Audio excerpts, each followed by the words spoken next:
panic disorder, rage, severe depression. On top of all that, I'm stressing. Took a blind date to my therapy session and then tried to kill her. Her first impression was I'm groovy, I need a lumbotomy. But when I press play, trouble leaves up out of me. Fuck the real world and my fat ass stuck in. Cause in my music, hotties are fucking expression. Getting out all I wrote, depression, ripping out all your throat. And if my hearing was ever to go, mass murder would be inevitable. Welcome to another episode of Maniacal Music Musings. I am your host as always, Jeremy.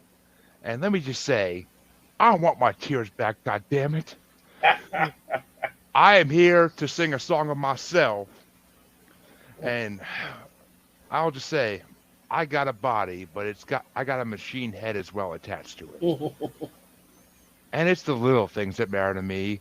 Some say I'm an alien, but I could swim, motherfucker, and that's all that matters. Why should I care? Because the best thing for you is me. And speaking of the best thing for you is me, my co-host,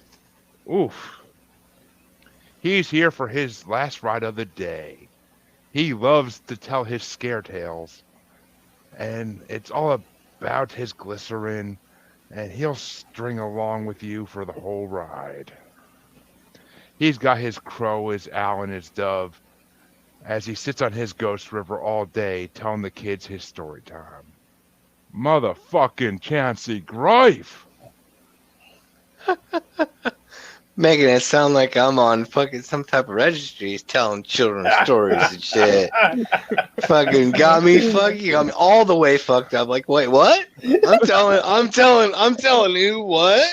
I'm telling children stories? Bullshit. No, you're just that old gray man by the river that tells kids stories like in the olden days. No, that's not like there's that. No, never does a story end well.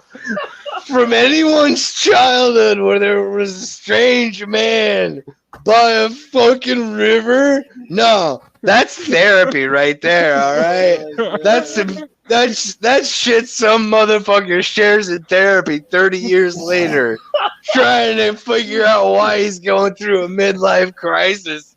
What the semi-actual fuck? Well, just so you know, Chancy, once again, I ain't had time to write the intro. That was freeballing. That was pure freeballing, that intro. But, yeah, I do pretty good in that freeball. But that was a good one, you son of a bitch. I don't know. I liked calling you a killer queen better, but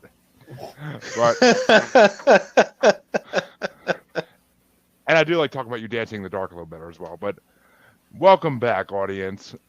Our guest tonight is Phoenix from Film Code Podcast, who I was on his show we recorded like a month ago almost, but I was on his show 2-3 weeks ago in release talking about Hocus Pocus 2 and the movie Bros. And unlike Phoenix, I enjoyed Bros, but Phoenix didn't like it so much, but I enjoyed it. It wasn't no birdcage, but it was a pretty damn good movie about people living their gay, happy life. So, I'm all for it. Oh, and Chancy, I got some Berry Stomper, 1/8 of it. Nice. And I'm trying out my new pipe that a rep I was training made me. That's cool as fuck, man. Ain't it? I when he gave it to me last Friday, I literally almost teared up. I'm like, dude, that's so sweet. Like, you made me a fucking bowl? Oh my god. Like I don't think he made it just for me specifically. He just makes them in general, and he had this one in he wanted to give it to me, which was sweet enough as it is, but did we just become best friends? Yup. Dude, if the store he worked in was an hour and a half away, I'd be there every Tuesday and Friday helping him the fuck out. But it's an hour and a half away, and I've been covering this fucking Sam's Club for a couple months now, and I'm done with that shit. So, yeah, I mean, I'm done with it. But I told him today, I'm like, if I ever see you again, it means shit went wrong. But anyway, folks, let's start this shit and get this show on the road. As always, because we are kind, courteous people on this show, we start with our guest album because that's the right fucking thing to do. So, Phoenix, Yes, what sir. album did you decide to bring to the table today, and why did you choose it? And I am seriously curious about this one. Okay. Not so, that I'm complaining, but I'm just saying I'm Right. curious about it. Yeah. So I picked Diana Krall's "When I Look in Your Eyes." I see the wisdom of the world in your eyes. I see the sadness of 1,000 goodbyes.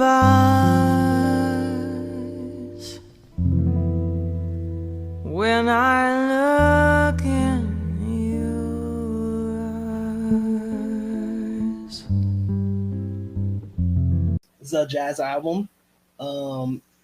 I picked it because this is one of the seminal albums of my childhood. It's kind of a weird story. I'm gonna date myself a little bit here, but when I was younger, I don't know if you guys remember the record stores. When you would go in there, they would have these systems where you could listen to like a sample of the album.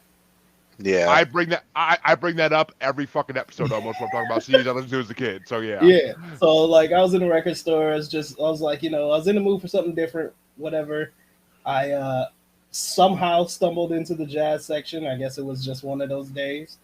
I found her album because the cover of it has her like on the beach, shawl like waving in the wind. I was like, okay, that looks interesting. And then I flipped it over and you can see her face. And I was like, oh, wow, she's smoking hot. So I was like, let me listen to what this lady I agree. Right. So Oh my God. I was like, that got me in the door. So I was like, yeah, let me check out what she's about. And like the first track is what is it? It's Let's Face the Music and Dance. And I don't know, man, the vibe of it was just nice. I was just digging it.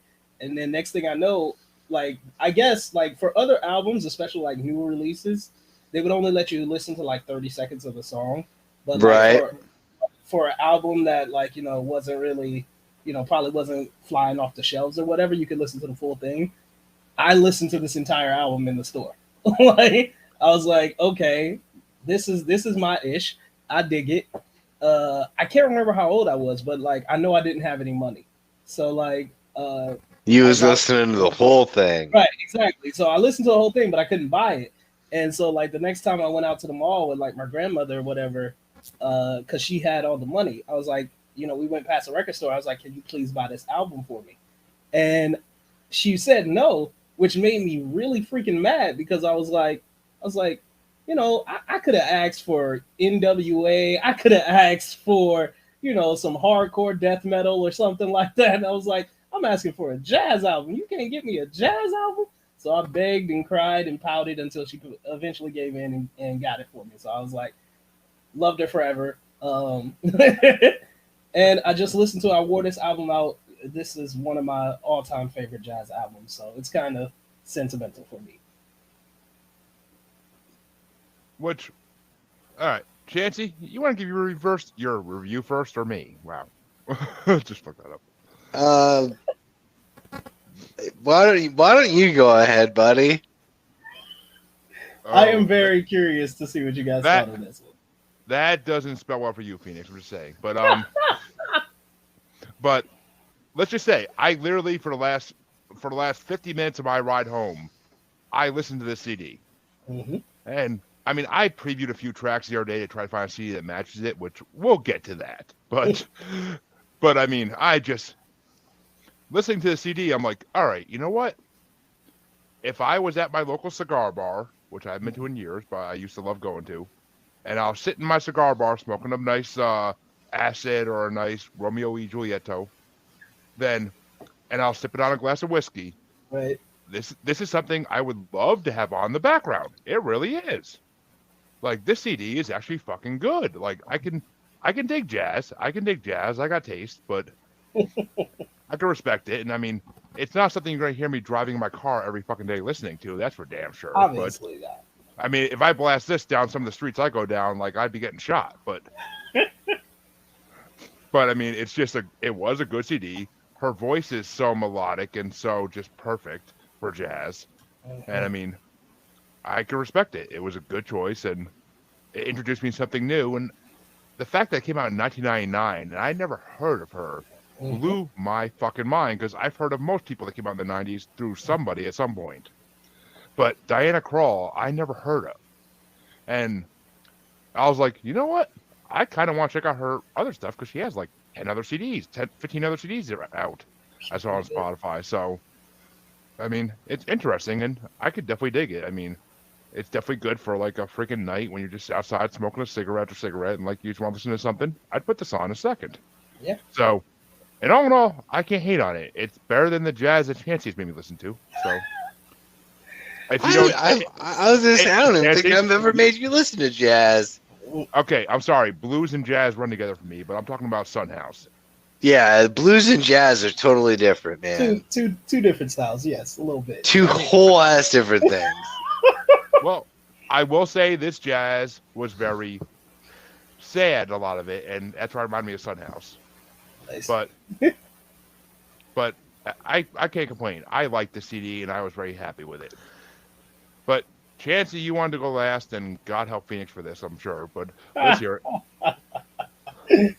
I'm so happy that, like, in the first few minutes that we got to interact with each other before we went live, I realized that you have a sense of humor, because I was like, I have no idea how the fuck I'm gonna do this. Oh man!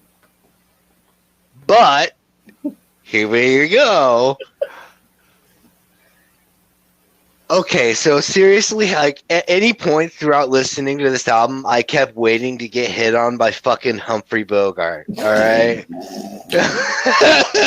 like, for real.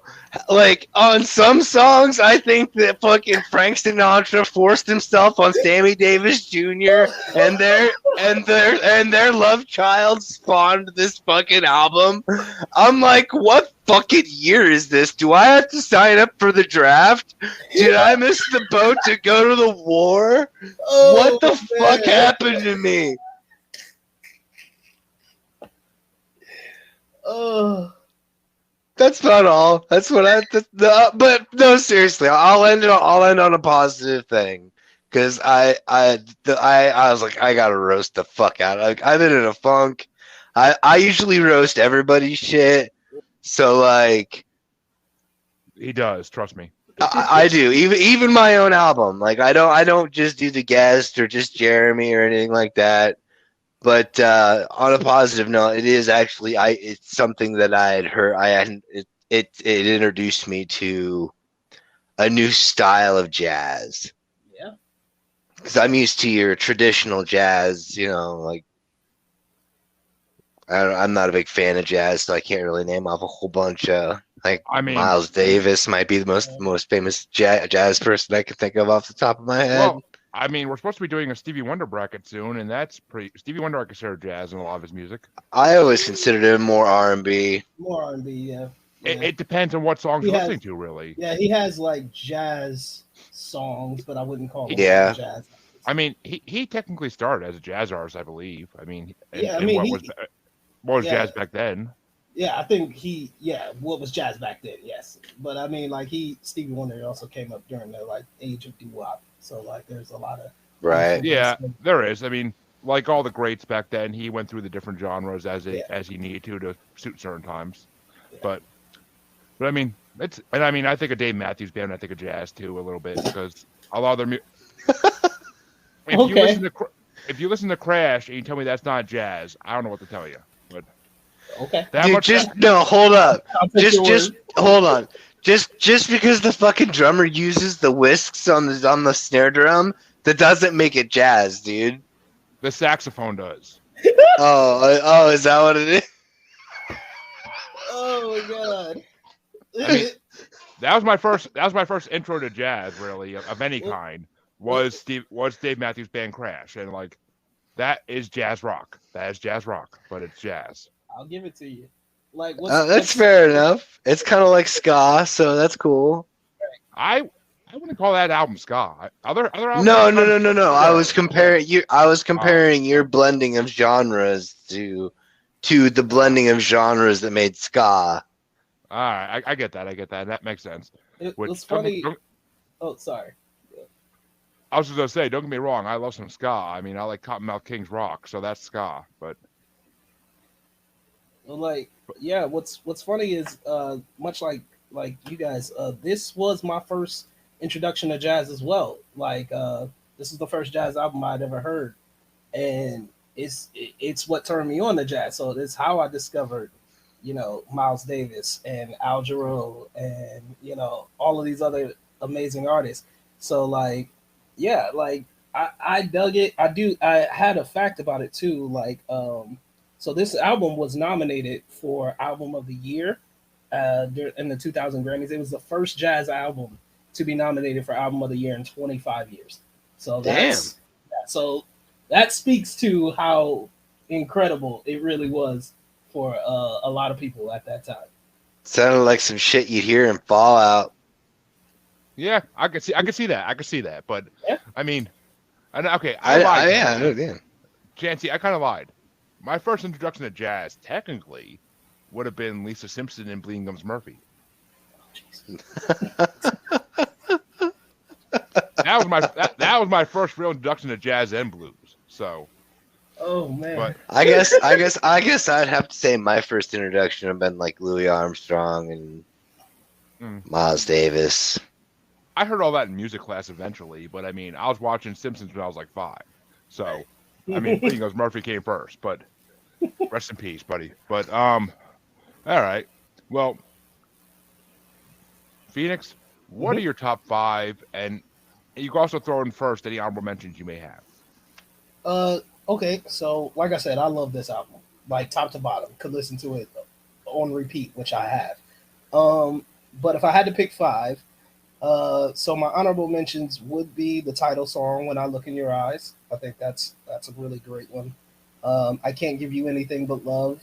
It's an awesome. I love her version of that, and I really, really love her version of Popsicle Toes. I think that is just it's such a random song to have on a jazz album, but it was just it fit. So I dug those. So those would be my honorable mentions. But top 5, at 5 I have Let's Face the Music and Dance. At 4 I have Do It Again. At 3 I have I'll String Along With You. I love her version of that. At 2 we're close on that one. Yeah, at 2 I have I've Got You Under My Skin. Also love her version of that. And my number 1 has to be Devil May Care. It's the song that really settled me into this album. So we're close on that. We're close on that too. But when you say her version, I'm guessing other jazz artists have done these songs before. Yes. Oh yeah. Speaking to Chancy's point, like I think Frank Sinatra did a version of I've Got You Under My Skin. So that's probably where you heard. Yep. Okay. That was about the point. I came up with that joke. I was like, I wonder if they're going to be too sensitive for this joke. It's perfect. Thank God you're not, because I was like, otherwise this is going to be a real bad fucking show, man. I mean, trust me. I am being sarcastic as fuck when I say Chancy loves covers. Hey, if it's good, it's good.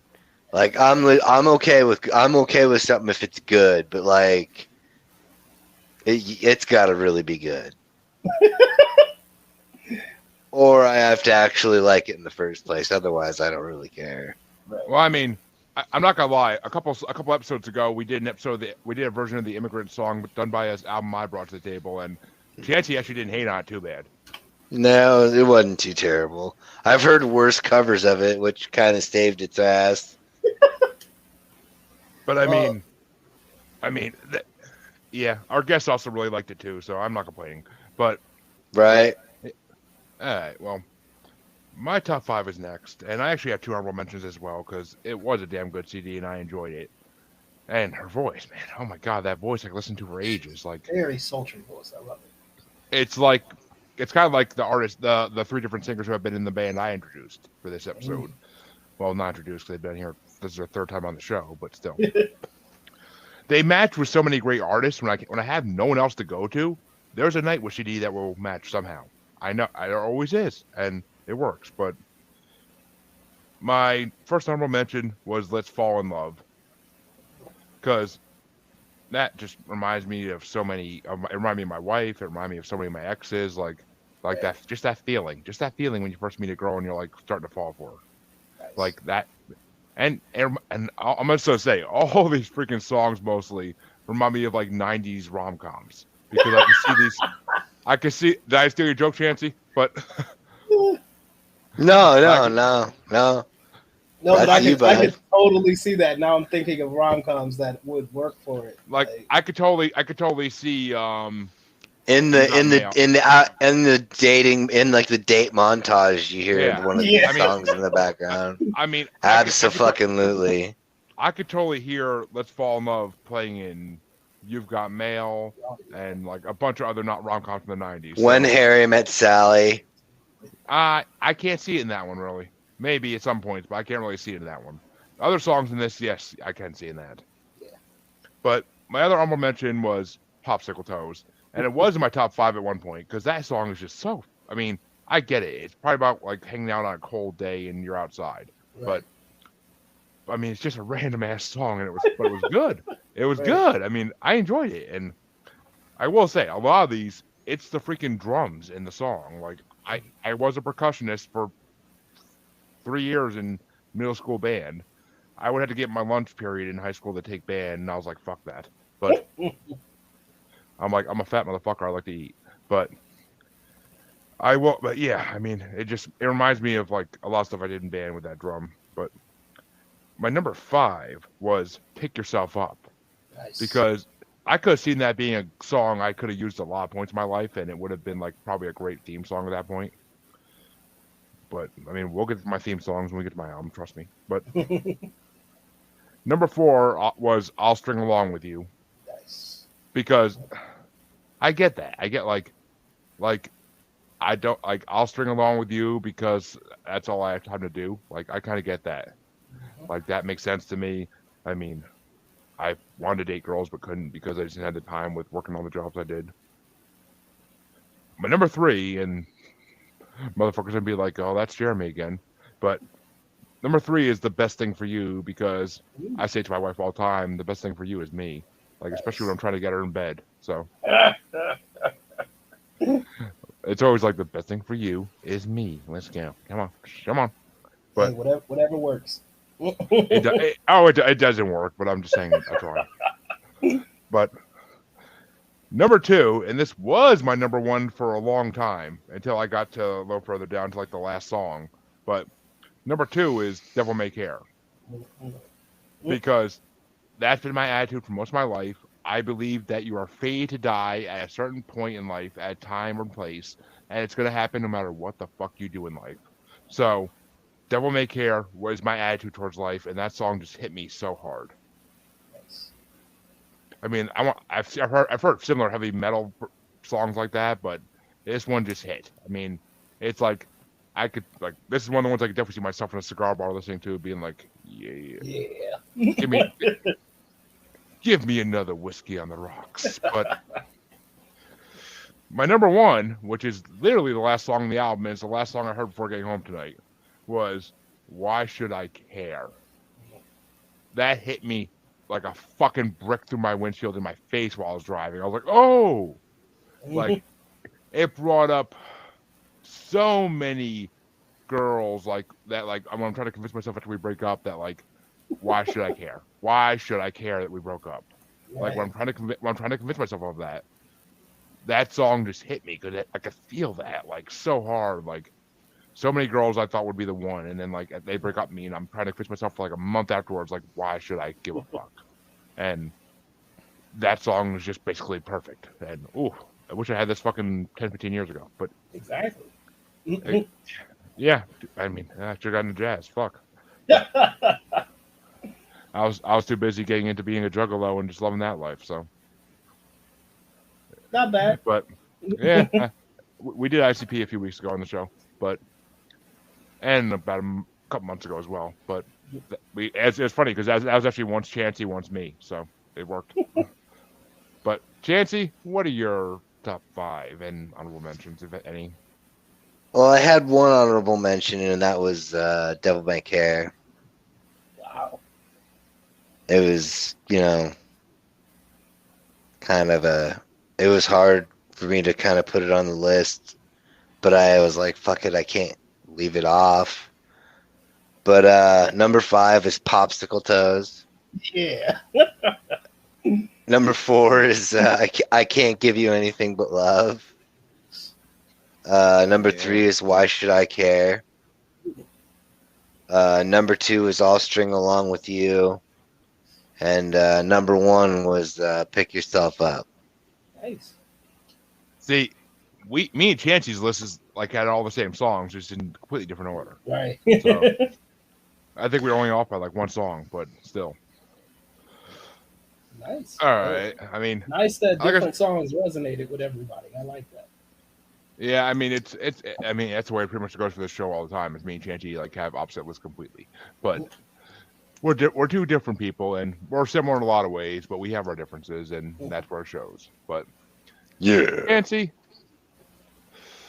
I say we go with your album next because I kind of want to save mine for last. I'm not saying it's the best for last. I mean it is, but I'm not saying it. I don't remember whose album was which. So I didn't tell you. I don't tell the guests that. I don't tell the guests that for reasons. But okay. So Chancy, my album, motherfucker, let me do my thing. well, hurry up, man! Shit, I didn't know you weren't. I didn't know you weren't ready. Why didn't you just say I'm not ready? Are you ready?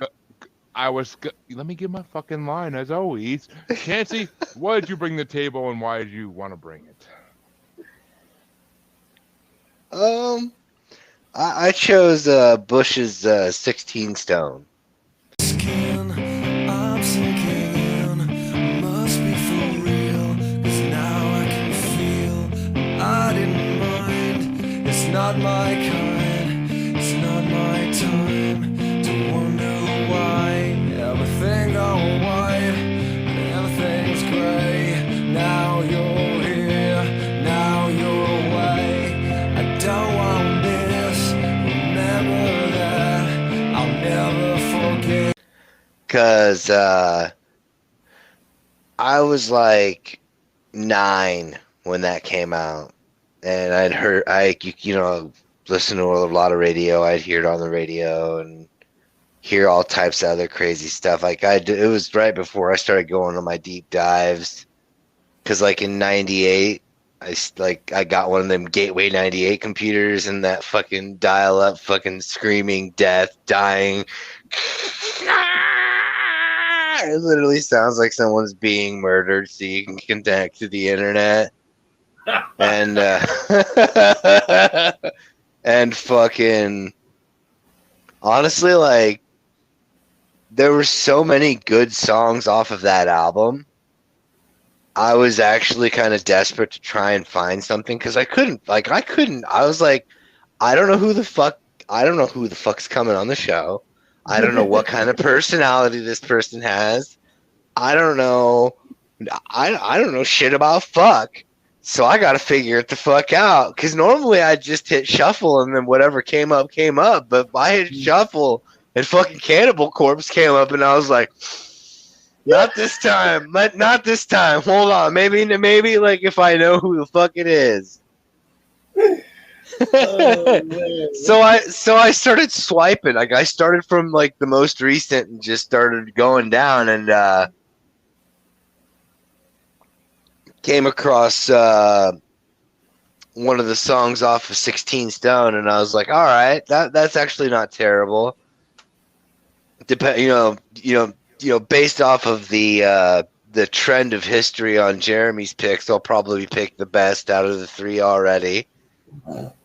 Because I didn't know anything about anything. So I was like, fuck it. I don't know nothing about this album yet. So I'll pick this and it'll probably be the best thing out there. But, I gotta give your album. I gotta give your album a little bit of love, Phoenix, because it's not every day. It's not every day you get hit on by Humphrey Bogart. All right. That's true. That's very true. And just for the record, I would have totally been okay with Evisceration Plague. Just saying. Oh, nice. Yeah. See, Fucking A.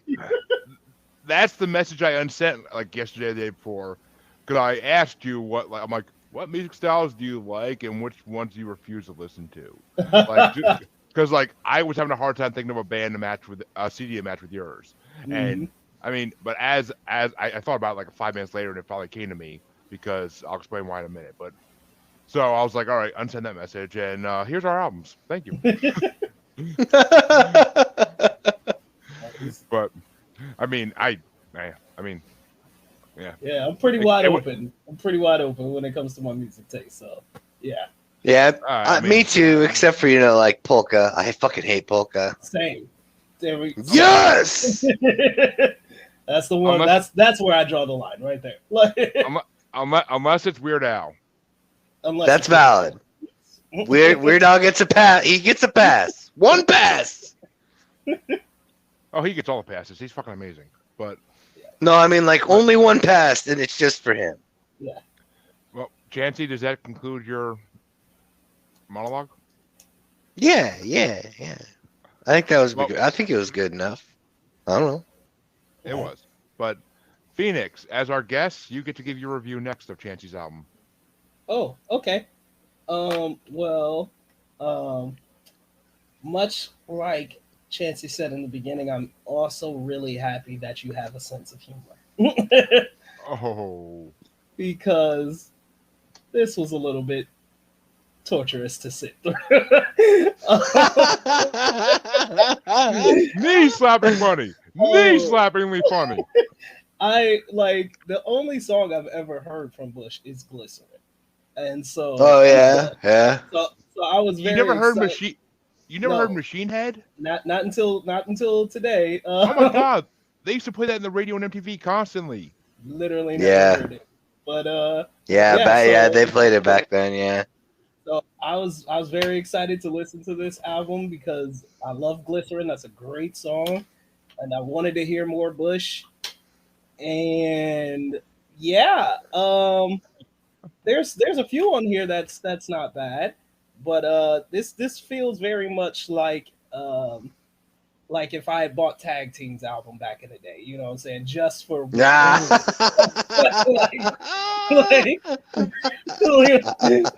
much like they don't have much else here. But shit. Oh shit. That's smart as fuck. Like I was like I Tag Team. Like that. I better get some tilapia skin for that burn. Motherfucking hit me with Tag Team. I'm sorry. Oh my god. I did manage to find 5 songs that I enjoyed, so that's good. I fucking hope so, sir. But yeah, I wasn't moved like because this was a 94, was it? The album? Yep, 94. Yeah. And I'm like, I listened to a lot of rock bands around that time. I was very heavily into rock music. And like the thing that always drew me to bands was like their sound. Like what exactly makes them different from the other bands. And the thing about Bush was I just didn't feel like they had a sound that was really memorable. Like it just felt very like underground guys trying to put it all together. I can't wait to get my review now. I can't fucking wait to get my review now. Oh my god. Mishmash sound. So I was just like, wasn't feeling it. Like as an album, it didn't really have a lot of flow to it, like a lot of story flow.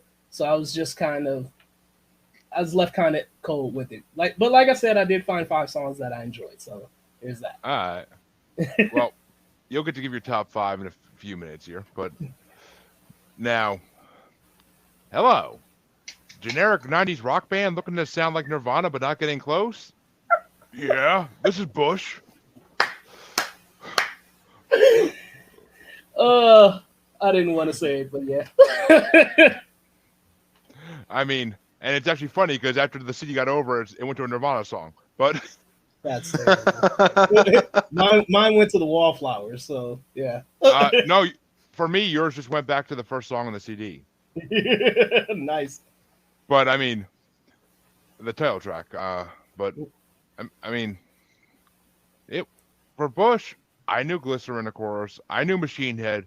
I love fucking Machine Head. That's an amazing song. I've loved it for years, and I never knew who sang it, but I just knew it was a good song. But Bush sounds like every fucking 90s rock band out there, mainly that wanted to fucking try to break out. I mean, they sound like they came from like a garage in either the East Coast or West Coast, and they were all friends in high school, and they just wanted to start playing instruments. So, and they said, we could sing about heartbreak and teenage angst like everybody else. Fuck yeah. or England. That there too. Okay. Yeah, but England 90s rock bands, except for I don't listen to any of that shit unless it's heavy metal like Krall Filth. But those are and even them in the 90s I wasn't a fan of because they sucked in the 90s. They sound like angry squirrels, as my coworkers used to call them. But, fucking Merciful Fate, fucking King Diamond. What's up, man? Shit. I mean, they're okay. I mean, I like Magnum and the band that the guy from the Adaptation's from, and like that was a good band. But yeah. I mean, I like London rock. I do. British rock's good, but Bush. I mean, I think someone needs to shave that bush. Oh dear. But yeah, I mean, they're not bad. I mean, if Machine Head comes on, I ain't turning it the fuck off. And Glycerin, I may turn off depending what mood I'm in. But I mean, that's just the way it is. But I'll give you my top 5 and my honorable mention in a minute. But Chancy, your CD, what are your top 5, buddy? Well, after you got bent over and fucked raw with no. Well, no, I mean, it's cool. Y'all can have your own opinion. I mean, nobody's perfect, No Vaseline. So like, yeah, no, a lot of this came from like middle school for me. So like, number 5 for me was Glycerine because I took the more popular ones and dropped them down to the bottom of the list because, that's kind of what you expect everybody to put in their top 3 kind of bullshit. So, like, Glycerin, Machine Head, that was my number 4. Come Down was number 3 for me. Little Things was number 2. And Everything Zen was my number 1. And it was really hard for me to not have number 1 and number 2 switch places because Little Things is fucking probably one of my favorite songs off that album. And I mean, like, I get why the roasts from your angle, I totally understand and get, but like, for me, it's just I was listening to it from a different perspective because of the fact of like, I thought that it was, instead of sounding more like Nirvana, I thought it sounded more like a harder version of either like Green Day or the Ramones. I could see Green Day. Ramones. I can hear that. I can hear Green Day. Well, I was saying like punk, Green Day, Ramones. Yeah, punk. But Ramones just had that Like, voice that no one else matches. Oh, for sure. I mean, it's like the Cars. Nobody who matches the Cars. Nobody matches the Cars. I mean, the Boats maybe, but. But yeah, that's my top 5. I didn't even have any honorable mentions because everything else could easily be skipped in my opinion. I agree, but Phoenix, as the guest, you get to go next. What are your top 5, and if you have an honorable mention? I mean, I don't know. I was gonna feel bad because I didn't have any honorable mentions, but it's nice to know that you did a Chancy. So yeah. So at 5, I got Bomb. Something about that one. I just really dug it. I dug the vibe of that song. It wasn't good. It was. I mean, it wasn't. I mean, it wasn't bad. It wasn't bad. It wasn't good. I don't know. I'm just telling you, it wasn't good. I don't know. Like, actually, it's funny. Like the band that it kind of closely resembled in my mind was Incubus. Oh I was Yeah, gonna like, say system. I was gonna say System of a Down. System of a Down, but I mean, yeah, like it was sort of like that, but like yeah, like a little more grungy, little hardcore. But but that System of a Down would have done it better. Just saying, but probably. But yeah, that's what it reminded me of. So number 4, I have Alien. Um, Again, just dug it. Really thought it was a good song. Number 3, I have Everything's In. I that really kicked off the album for me, and I thought it was really solid. And I was like, oh, this is going places. You know. and then it didn't. And then and not to be predictable, but like my number 2 is Come Down, and my number 1 is Glycerin. Like to me, like the sounds of those songs, they sound so much different from everything else on the album. Like Yeah. it was almost clear that these were the radio favorites, and it just I kind of wish the rest of the album had lived up to those. But like it's like a drastic difference between those 2 tracks and the rest of the album.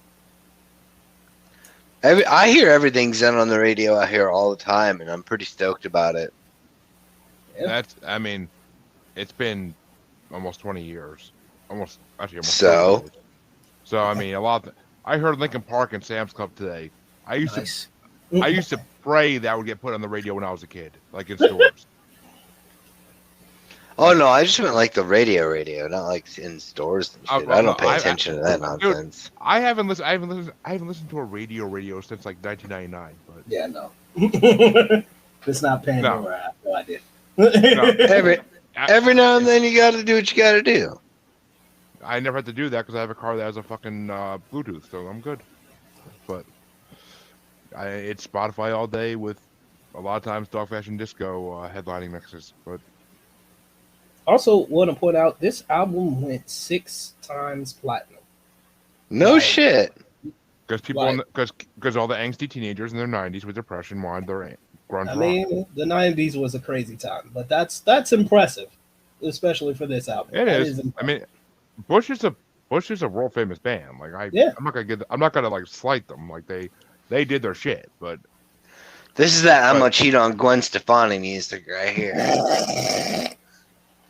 why would you want to cheat on that? Why would you want to cheat on that in the 90s? Holy fuck! But I don't know. He did it.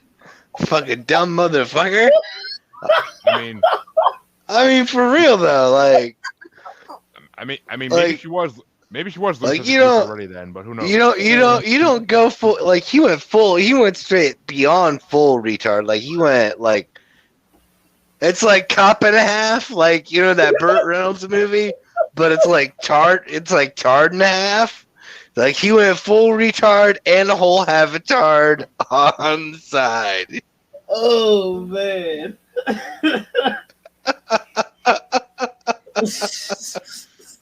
Well, I'm gonna break the streak on this record, and I did have one honorable mention because it was my Oh, top nice. 5.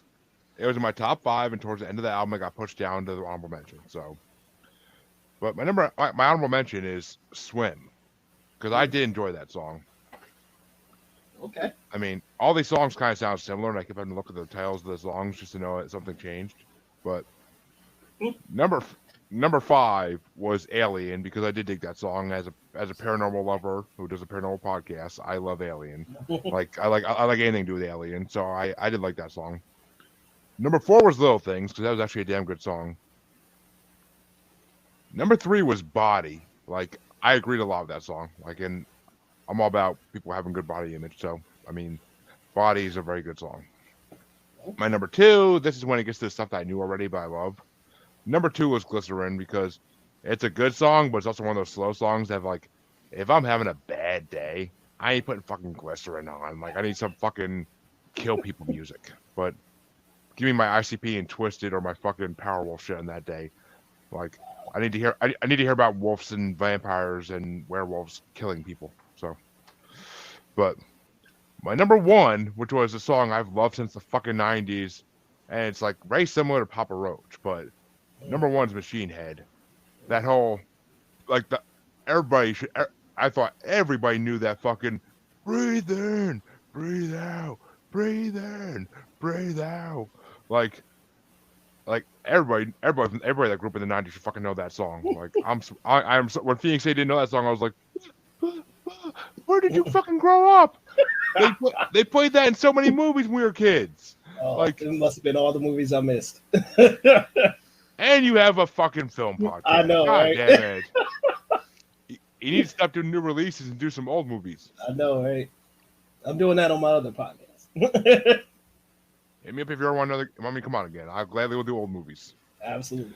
New movies are hard to see in theaters unless they're fucking like straight to streaming shit. But which these days is a lot of that. But I mean, overall, Bush isn't horrible. I mean, it's just like turning on. It's just like saying to Spotify, "Hey, I want to listen to '90s rock." Bush is what you get. Yeah. I mean, that's basically how I feel about them. Not bad, but they're not something that's ever on my fucking playlist full time. Like They Machine Head maybe, but they and I did not know this, but they have a new album out this year actually. So Yep. yeah. well, I mean, people check it out. people like to keep making money, so I guess Yeah. that works. That's basically how I feel about it. I think they actually got back together like somewhat recently and made that album. Well, you know, one of them probably drugged out and lost all his money, and one of them probably had a divorce and lost all his money, and the other one probably fucking had a lot of shit breaking his house, or he spent too much on random expensive shit and lost his money. So they all said, "Hey, we need cash. We should get back together and put out another album, okay?" And hence they have a new album coming out. But I mean, the MC Hammer curse happens to everybody. But but all right. Well, that concludes Chancy's album for this episode. Which, I'll give it to you. You've had worse, but 100% you've had a fucking worse. But now it's time for my album, which I kept thinking when I heard Phoenix's album, I'm like, what can I match this with from hearing like the first 30 seconds of like 5 songs? And I heard the jazz, and I'm like, you know what? After thinking about it for like a fucking half hour and like looking through my library, like who I had, and I was like, I almost brought Dave Matthews Band Crash just because it was the closest thing I think of like right away. But I'm like, no, give it more thought. Give it more thought than that. And eventually I was like, without even looking it up, I was like, you know what? I'm going to bring the Nightwish album that actually has 2 jazzy songs on it. So, fuck yeah, let's do that. And, I mean, I also wanted to bring this album on for a long time because of Chancy's relationship to circus folk. He is second generation out of the circus folk. But Oh wow. That's cool. Yeah, I was gonna say I'm gonna wait and see where he goes with this. Right? no.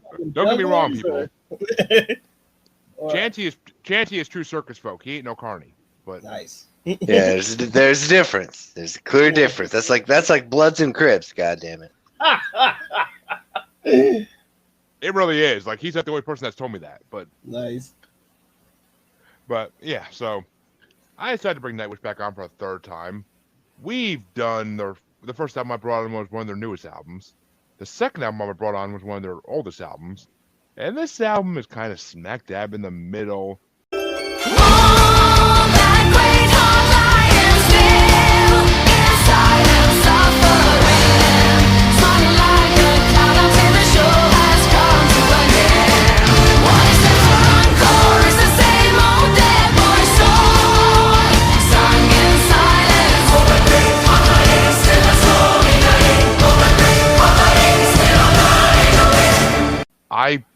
I was into Nightwish, the album before this album is when I got into them really. And this album came out, and I, of course, downloaded it. I bought it right away on iTunes and fucking added it to my library.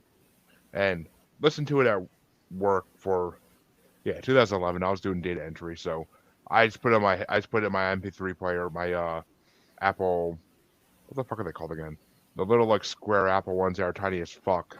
Oh, Shuffle, my Apple Shuffle. I put it on that and I went to work and I listened to this album and I'm like, oh my god, this album is fucking pure golden magic. Like, and the funny thing is, there actually is a movie to go with this album called Imaginaerum, and it has a few of the tracks from this CD are on the movie. Scaretale is actually the video for Scaretale is like kind of taken from the movie, and Last Ride of the Day is played during the movie, like only the music, not the lyrics. And I want to say, I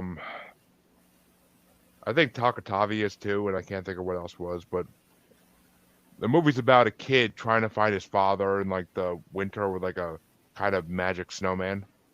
It's amazing. Like it's a really touching movie, and it makes you think about life. But Nice. and of course the kid gets brought to an evil circus, and that's where Scaretale comes in. But it's the video for that's awesome. Like You see, I fucking knew there was gonna be some type of shit where the fucking circus was gonna get fucking in a derogatory context. I fucking knew it. I knew the shoe was gonna drop. Dude, And you saw me sitting over here being all quiet and shit. He's like, the bad circus comes along. Like, what the fuck? Evil, Evil circus. Evil circus. That's so much better. No, and motherfucker, circuses have been giving certain kids certain kids nightmares. Not me, because I never had a problem with clowns. But circuses have been giving certain kids nightmares for like 50, 60 years. Like, clowns are scary as shit if people don't like appreciate them. Like, I mean, a juggalo appreciates clowns like nothing else. So what the fuck? I mean, I have evil. I've been to places where I've had evil-looking clowns shooting fucking Faygo out of balls at me and shooting balls into the fucking sky, trying to knock you the fuck out. So yeah, I mean, I got no problem with clowns, but I know people that do, and like, it's just like circuses have been doing that for a long time. So a circus that's scary to a kid is a normal thing, but maybe I evil knew is there more was fucking some worse. shit. I knew some shit about the circus was coming up. He's all talking about how he's like it's a circus or something like, ooh, it's a circus. But Thinking it's a good thing. At least gonna say something nice about the circus. Fucking evil circus. Fuck. I'm sorry. Please continue, Jeremy. I mean, Please continue degrading. Please continue degrading the livelihood of my people. Please. Thank you. hey, but, now. Oh shit. Evening, Donna. Thank you for watching. Yes, good. Hi, Donna. But I mean, this is one of the Nightwish CDs that I could easily hit and just like just put in the CD back in 2011, listen to the whole thing and be in heaven. Like I'm pretty sure I had the CD version of this somewhere too. I bought a few Nightwish CDs back in the day, but FYE, and this is literally one of those bands that I found. I'm pretty sure I found Nightwish by like listening to a machine at FYE. I'm pretty sure, but I might have found them through some other band. I don't know. I honestly can't remember. It's been so. Oh no, I told this story before. I found Nightwish because I looked up gothic music on LimeWire back in the day in high school, and LimeWire. and I saw. Your computer's dead. No, that computer actually lasted a good 8 years after that. So. Oh wow, LimeWire. I mean, is the king of viruses. My dad had antivirus, so anything that came up with a virus, like it automatically popped up, and I would stop downloading it. But and usually just cleared it out at that point. But this CD is just fucking gold. And I mean, I found Nightwish because I was searching Gothic, and I found Gothic Sanctuary, and it's not even the name of their song, but someone fucking changed the name of it, and like it's a song called "Walking in the Air," and it's from like when they were more like operatic back in the day in their old days. But I found that song and I fell in love, and like a few years later, I got into the CD preview of this one when it came out in like 2007. I want to say, yeah, 2007. Like it came out in 2007, and that CD was magic. I haven't brought that on yet, Chancy. It will come out eventually. I'm sure you're excited, but I'm ecstatic. I mean, Chancy always likes Nightwish to some degree, but and their music style changes from CD to CD. So, but Imaginaerum was the first CD I really fell in love with them that I could put on and listen all the way through without wanting to stop it. I mean, if I was on a road trip to Massachusetts from New York and it was like a 3-hour drive, this CD would play easily 2.5 times, and I wouldn't turn it off. So, hell yeah, this CD is just fucking gold to me. Like, it has everything you want for every mood. So it's anything you want, any mood you have. You put there's certain songs to see that will satisfy it. But Phoenix, as our guests, you get to talk about this amazing Finlandian symphonic metal band next. Okay. I just want to say that this was a new discovery for me. Never heard of this band. So Most haven't. right. So I was definitely intrigued when I started listening to it, and I gotta say that I'm in full agreement. This is a kick-ass fucking album.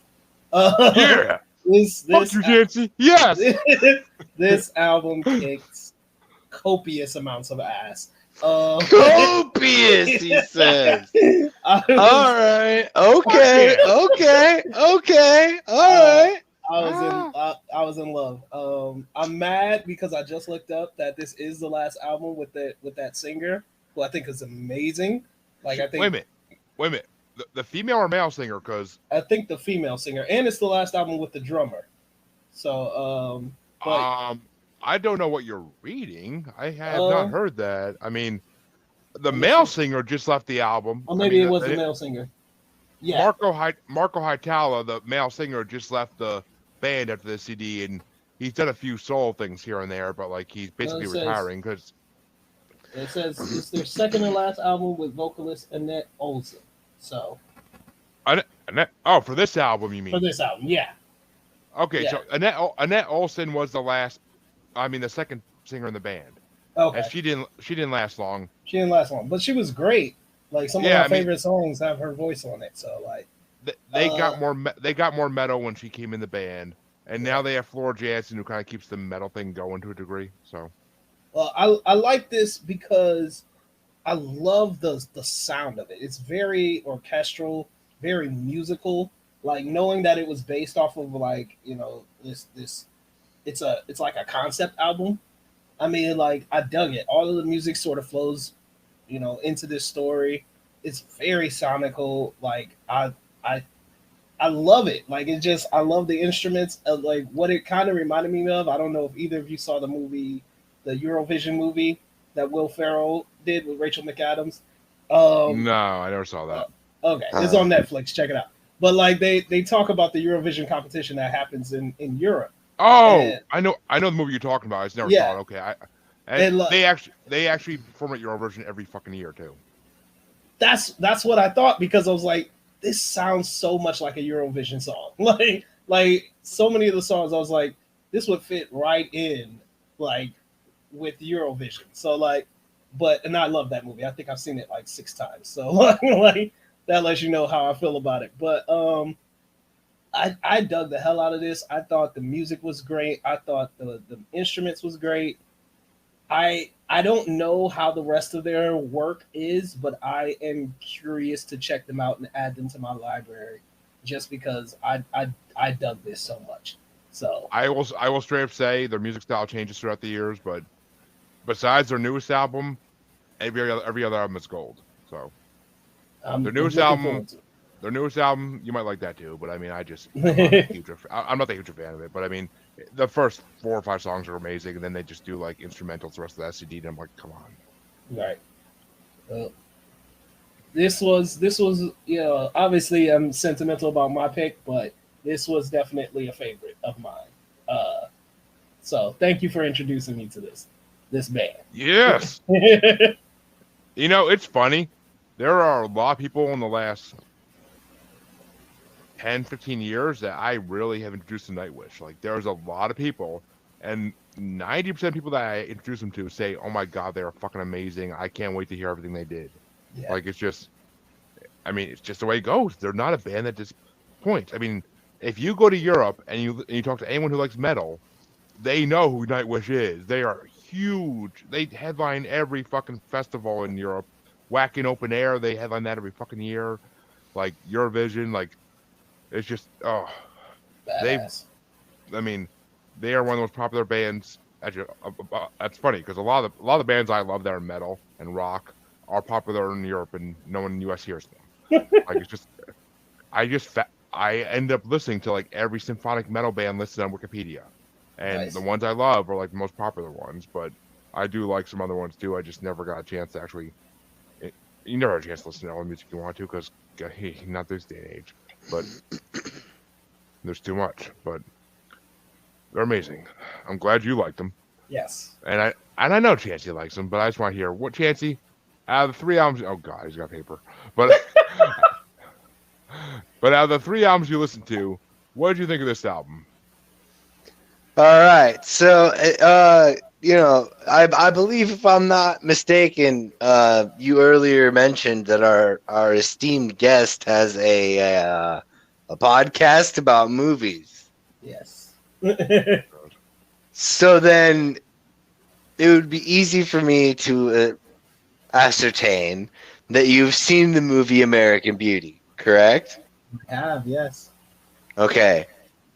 Having sat and digested all of this roasting deliciousness, I think I've come up with the perfect roast to encapsulate everything that I need to say.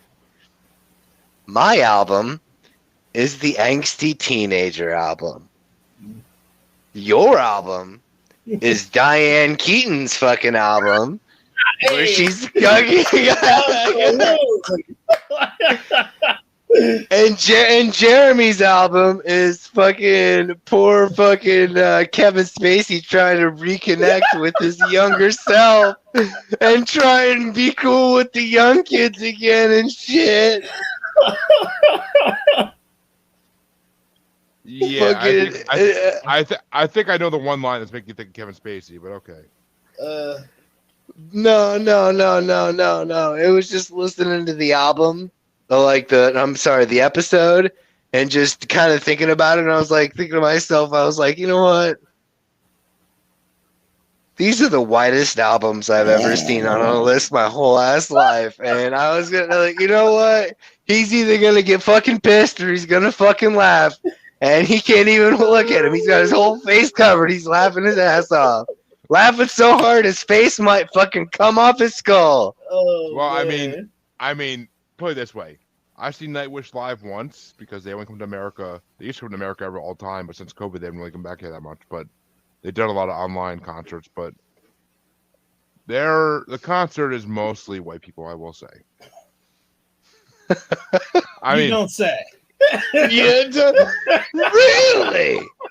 Yeah. Would you imagine that? Put it this way. When we were waiting in the freezing cold March, it was the St. Patrick's Day, actually, in 2017, 18, 19, somewhere around 2017 or 18, I'm pretty sure. And we were waiting in a line to go into the concert building. And this 40, 50 something old couple behind me, like I'm talking to them the whole time we're sitting in line, not moving. And I'm just like, man, I wish I brought a joint or something. And the wife slaps the husband on the chest. She's like, hey, honey, did you bring that? And like he opens his jacket and goes in his inside pocket and pulls out a joint, like a fat ass joint. I was like my mouth just dropped, my jaw dropped. I was like, yeah. So pardon me, sir. And it's amazing. Like we start smoking it, passing it around, and like after like maybe 3 go rounds, 4, they're both like, oh, we're good. You could just finish it. Like, and I'm like, fuck. Like, I gave the guy in front of me a few puffs of it too, but I'm like, I smoked like fucking 3/4 of it, put the rest of my cigarette pack. I was like, fuck yeah, that's how you enjoy a concert. And I had like this random fucking girl was like, actually no, that wasn't that concert. I was with my now wife when I was at that concert, but I was by myself, and like I wouldn't do anything. But that was a different concert. That was years ago, thank God. But my wife would exquisite back pedal, my sir. Exquisite back pedal. Noise. I do not know what you're It's referencing, noise. But I mean, yeah, it's mostly white people. But I have I keep trying to get Harvey into it. I think Harvandre would enjoy this album. I do. Fuck. Because he enjoys. I mean, he all the probably music. would. I mean, he would, but I mean, he likes good music. It's not that it's bad. I I mean, was just looking at it and I made this observation, and everybody's been damn near pissing themselves laughing ever since. Well, except for Jeremy, of course. I've been laughing the whole time, but that might be the weed. But Dude, no, I mean- like I have honorable mentions on this one. Like this is the only one that I had honorable mentions on. So oh, you better have fucking honorable mentions, otherwise you're gonna get slapped. But I had to roast it. I had to roast it especially hard because it was the only one that had honorable mentions. And the longer I went on, I was like, you know what?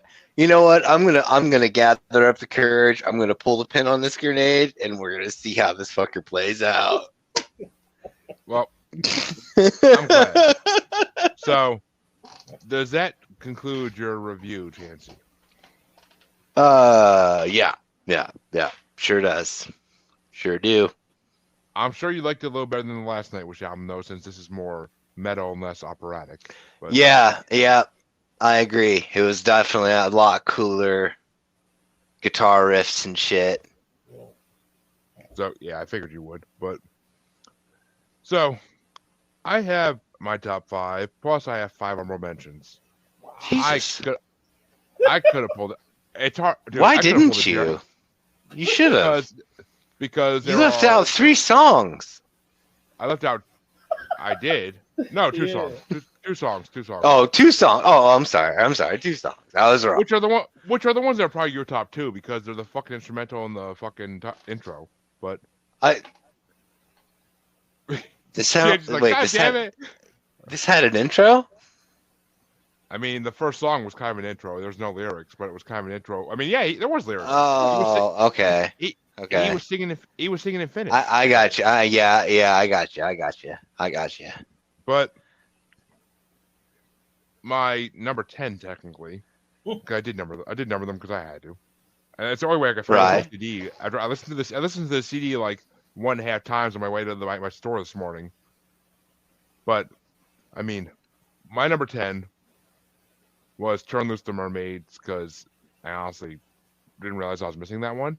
But it might have been higher if I thought about it for longer. But I do love. I mean, there's not gonna be a song I really hate on this album. There really isn't. But Turn Loose the Mermaids is good. I like it because it also kind of relates to my number 1. It kind of continues it, but we'll get to that at the end. My number 9 was Rest Calm because I enjoyed the shit out of Number that. 9? Oh, just you wait. But Wow. like I said, dude, I could have made these all my number 1. I love this whole CD 100%, but my number 8 was Story Time because, I mean, I want see it's the hard thing. I want to put all these higher. That's the hardest thing. I would have had like freaking 2 number 1 through 5s if I could, but number 7 is Ghost River because I love Dude, you that. technically do. I mean, technically, but not really because I did lower them lower numbers. But so I mean, I did rank them in how I like them. I mean, I sat there at the restaurant tonight with my co-manager, and we like worked 10 hours. We're like, fuck, we're going out to eat. Went to Longhorn, got a banging bowl of French onion soup, and I got fucking this fried shrimp appetizer too. Because after surgery, it sucks because I can't go to a steakhouse and order a fucking steak anymore because I won't finish it. And who wants to eat some microwave leftover fucking well done steak? But I mean, shit, I'd eat it. I don't give a fuck. Wrap that I mean, bitch in a wet paper towel. Delicious. Dude, I would too, but I'm not spending $25 to $40 on a fucking steak to like heat up most of it in the microwave the next day over like 3 meals. But gastric bypass surgery makes you fucking eat like nothing, so it sucks. But like I missed a day. Yeah, that would suck. I missed the days where I could eat 5 lobsters or like fucking 3 steaks, but Yikes. I was a fat motherfucker. But yeah, Ghost River I love, and it's funny because there's a scene in a classic Grounded for Life episode where the grandfather is like singing like an old song and like dancing to it, and it kind of is like it kind of looks like he's dancing to this song the way he's moving. Like if you have the beat, if you have this playing in the background, just have the TV on mute, which I've done. Like it looks like he's dancing to this song. It's kind of funny, and it almost sounds like he's singing this song, but he's not. I mean, it's a very similar song, but and plus Ghost River is kind of like creepy as fuck because like it's about killing kids basically. Oh, nice. I mean, it's basically telling like send your kids down, they will drown, they will drown. But it kind of goes. It goes with, but Storytime feeds right into it. That's why Storytime was before this, because it's a good fucking like intro to the CD kind of the first two songs. My number six, sorry. My number 6 was Slow Love Slow, which is the jazz track I thought of when I heard his CD, and I'm like, I want to bring this CD to the table. And this is actually these two songs on the CD, they won't all get to in a minute, are kind of like the first 2 times they ever tried to do like jazzy type stuff. Really, I mean, some of their older stuff was like operatic and jazzy, but I'm not gonna count it as a jazz song. No way, hell. But yeah, I love that song. The line "Only the weak are lonely," I lived by that for fucking years when I was like in my 20s.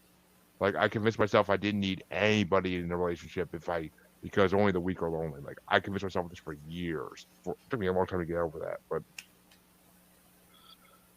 and it's funny because my top 10, top 5 would have been totally different when I was like when the CD first came out. Like a lot of these songs would have been more way up on top. But you get older and you appreciate things different ways. But my number 5 was Scare Tale because I love the music video for it. Like they actually do like the circus video from the movie as the music video, and getting to see Annette dressed up in her costume is ooh. I swear to God, every artist they ever had has a set of tits on them. But that's good casting, people. That's yeah. Well, I mean, if they're dancing, I mean, Chancy's seen the newest singer that they still have, and like when she's at like, I showed him a video from like I think it was Whacking Open Air, and they like and her dancing around to the music and her tight corsets and everything is just magical. And Chancy was like, she's a smokehouse. I'm like, yeah, she is. But number 4 was Last Ride of the Day, because I love the energy of that song. Like, it's perfect for a ride home from work, honestly. And I mean, I was listening on the way to work, but still, it's good. It's good for like a ride home from work type music. And it's a perfect way to end the CD, kind of. And it keeps the circus theme going with Last Ride. So, my number 3, and this song would never have been in my top 5 if this was 2011 when the CD came out. But my number 3 is the Crow, the Owl, and the Dove. Because, like, I love how that's like going through life, kind of. Like, it's just a song about going through your life in different ages. Like, I love that song. Like just the back and forth between Annette and Marco when they're doing like the chorus and stuff is amazing. So fucking good. Number 2 was 100% Song of Myself. I've always loved Song of Myself. And Chancy knows, on their newer CDs, the way they end CDs is fucking always incredible and like will make you think about life 100%. Yeah. Like Yeah. I mean, the one I showed him, the first CD I showed him had the best ending because it was a 20-minute song that ended the CD. But Song of Myself was like the original version of that almost. And I mean, I've heard it so many times now, but when it gets, I actually forgot about it on the CD, honestly. And then when I got to it, I was like, oh yeah, it's been a while. But when it gets to the part where it's just Marco talking originally, and then Thomas and Annette like have their parts too. But when he's talking and like he's talking about like an old man kissing a doll in his attic and basically jerking off, like it's just like when I first heard that, I was like, what? Did he just say he actually? Like when he actually did he say when he comes or when he came? Like it's like what the fuck? But I mean, after hearing it so many times, I'm numb to that part now, and it's just like. And then it happened. I mean, everything they say is so true. Like everything they say is just so true though about life. Like. Talking about like a dog in an alley. It's just like everything hits you so hard, and like I used to get so fucking emotional when I heard this song, but I mean I'm numb to it now. But it's been so many times. But it's just when it first came out was like groundbreaking to me. There are newer ones like that too. Like that one still hits me. But number one was "I Want My Tears I was Back," gonna say. which it feeds into it. Like it kind of gets a sequel with number 10, "Turn Loose the Mermaids." But "I Want My Tears Back" is just like I could relate that back in the day when this came out to so many relationships after they ended. Like this CD was big for me after relationships broke up. Like until the next night, which CD came out, of course. But this CD was just like whenever I broke up with a girl, like this is the music I needed to heal. And "I Want My Tears Back" is just such a powerful, like huge empowerment song to me. Like, and plus that Irish fucking rock in the middle of it is just golden, golden. Like I have danced to that music so many times, like at my house and shit. Like you never hear that. I never find Nightwish in any fucking jukebox, but like that song I would dance to in public and fucking rock it. So like yeah, and the singer when this in the middle of that song comes on during concerts just fucking goes nuts. And I saw Floor do it. I didn't see Annette. I didn't see Nightwish from the Floor was the lead singer, but when that song came on and the way she was dancing around her little short leather skirt and everything, like giggity. But like I was all the way in the back of the fucking concert venue because it was so packed. But I mean I was right by the bar, which was a good thing. But I still He was in the back walking in the open air. Ah, nice. Dude, I was stoned as fuck. I was walking in the open air like crazy, but and like but it's one of the concerts. I mean, I didn't black out that concert, thank God. That's happened too many times at other concerts, but that's usually because of acid or something. But those are my top 10 technically. But my top 5 plus my 5 honorable mentions. I mean, I only did mention 3 really because that's just because they're not real songs to me. But Phoenix, as the guest, you go next, of course. Oh, all right. Well, like I said, I love this album. Cool fact I found about it: this album sold 50,000 copies in Finland in a day. Like so. Damn. Nightwish had been around for 15 years before that. So yeah, in Finland, they're one of the top selling bands since like 2000. Yeah, this is the one that would do that to like 50,000 in a day. That's awesome. So I have 3 honorable mentions. This first one was on my list, but as I kept listening, it fell down. But I still love it. Ghost River, I think, is a fantastic song. I dig it.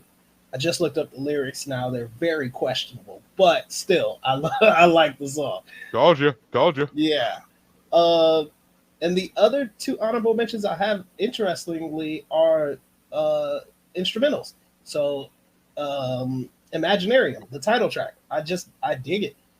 As an instrumental, I just think it goes really hard. But I do love it. I mean, it's they go through all the songs in the CD basically, just the instrumental versions and like in order, and just like it sounds like I wish they used that for a movie soundtrack and just extend it out. Speaking of which, like my other one is Arabesque. I'm like, I legit was listening to it and I was like, this sounds like a movie score. Like if you put this underneath like a James Bond chase scene or like a epic action scene. Lawrence of Arabia. That's why I always whenever I hear this song, whenever I hear Arabesque, I always think of Lawrence of Arabia. Yeah, like it would totally fit. So I dug those. So those are my honorable mentions. Really like them.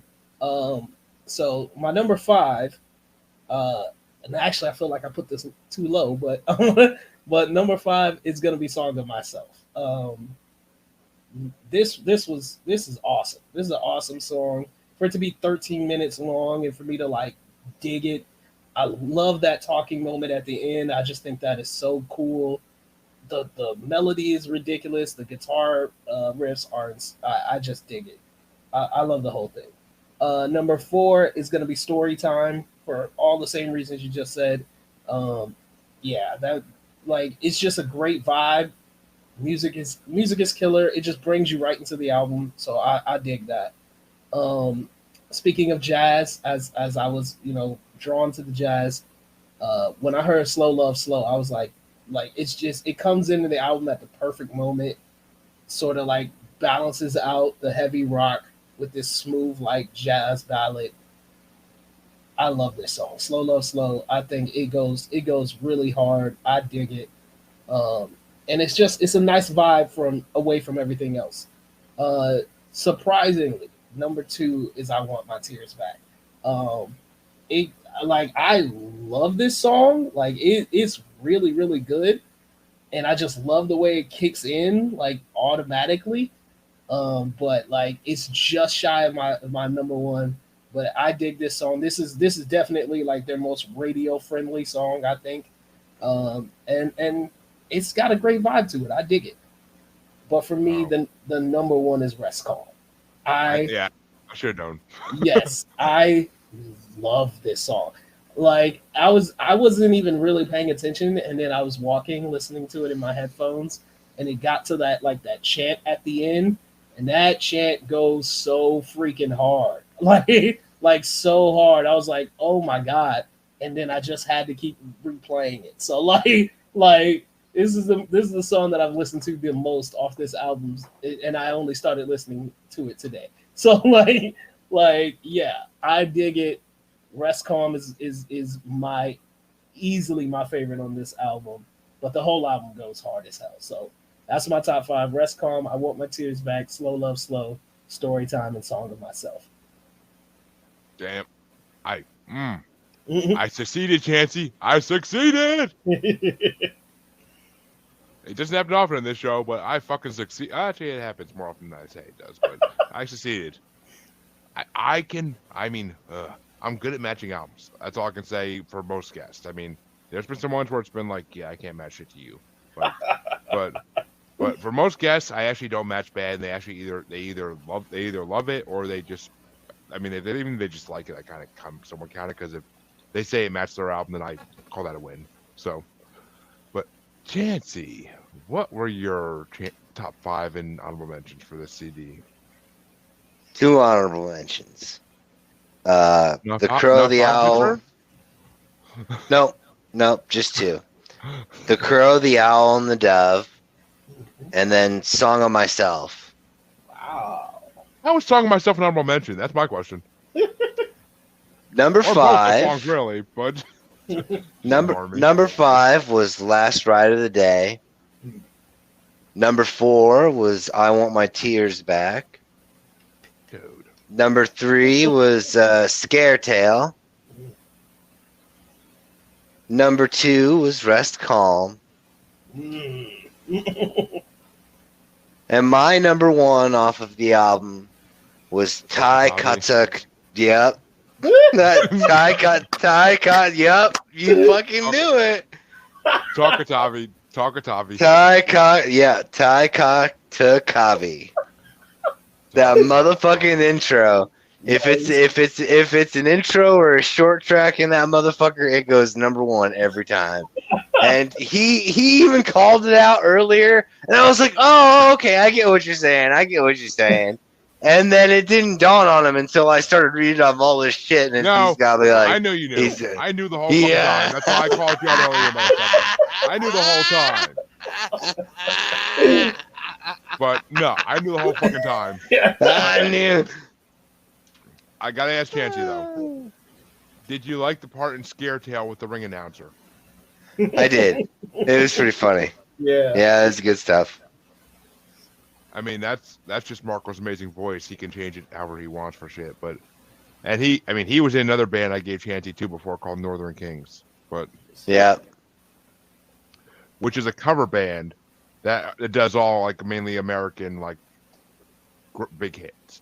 Like they've done 2 CDs in the 2000s and they haven't been around since because they're all busy with their own bands, and most of them have multiple bands already. But it's all European metal gods, four European male metal gods together, like doing songs together. Like it's just amazing. But they've done Don't Stop Believin'. They've done a lot of fucking American songs. So,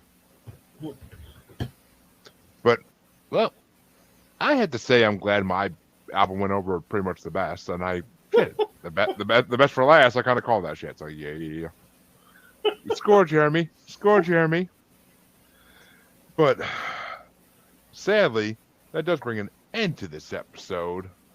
But Chancy, you really need to watch the Scare Time video. Scare Time. Not Scare, our Scare Tales video. Or it might be the Storytime video. I honestly don't remember which one it's for, but I think it's Scare Tale. But like, it's very circus oriented, the video, and you'll like it, I think. But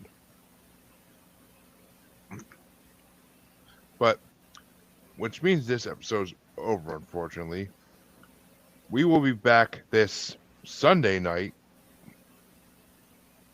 Oh, fuck. All right, I gotta tell them that.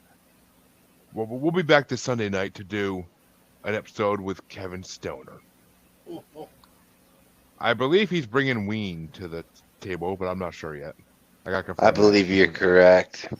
Well, I still gotta listen to his album to fucking figure out what he want. What I can even match that with. I've heard of Ween, but I never fucking listened to them. But to start things off, Phoenix, where can they find you and your podcasts with an S? All right. So thank you guys once again so much for having me on. This was great. Love talking these albums. It was a good show.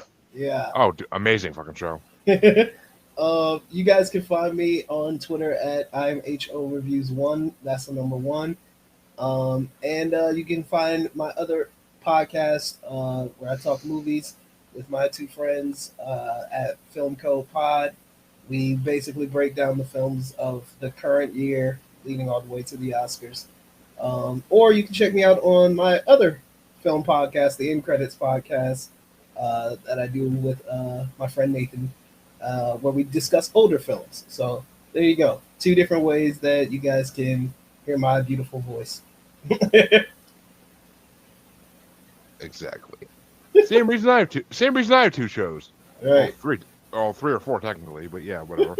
But Chancy, where can they find you, good sir? On the Book of Faces, naturally. They can find me on the podcast known as the Bracket Bastards. They can find me on the Instagram and the TikTok as the Red Eye Roundtable. They can find me on Twitter under Red Eye Table. And hopefully soon enough, I'll actually have the Red Eye Roundtable set up so we can all watch that together and have fun and do the whole thing. And I think that's it. Yes. The Red Eye Roundtable will start soon, and we will have random discussions about some of the most obscure shit ever, and it'll be amazing. But anytime me and Chancy talk, it's amazing, so we always have a good time. You could, of course, find me and Chancy on Facebook at the Paranormal the New Normal / Maniacal Music Musings podcast with an S Facebook group. Name change coming soon because I might be starting a network, I think. But I don't know. We'll see soon. I don't want to reveal the name yet because it's hilarious. It's hilarious, but I'm going to wait till I can reveal it. And you could also find us on Twitter and the Gram as @JuggaloBastard. You can find us on TikTok as @JuggaloBastardPodcasts. And you could find us on YouTube just by searching our name, Maniacal Music Musings. All our episodes released there on video the same time they release on audio. Which you can find them on audio on Spotify, Good Pods, and any of your other podcast listening areas. Please be sure to subscribe and like. And as always, we'll be back on Saturday with another live show. But for our listeners, we'll see you in a week. Thank you for listening, and hopefully you'll have a Stevie Wonder bracket in a week or 2. Just saying. But have a good night. And thank you again to our guest Phoenix for coming on. It's been a fucking amazing show. Fuck yeah, man! We haven't gone almost an hour and a half in a long fucking time, so it's been a good show. But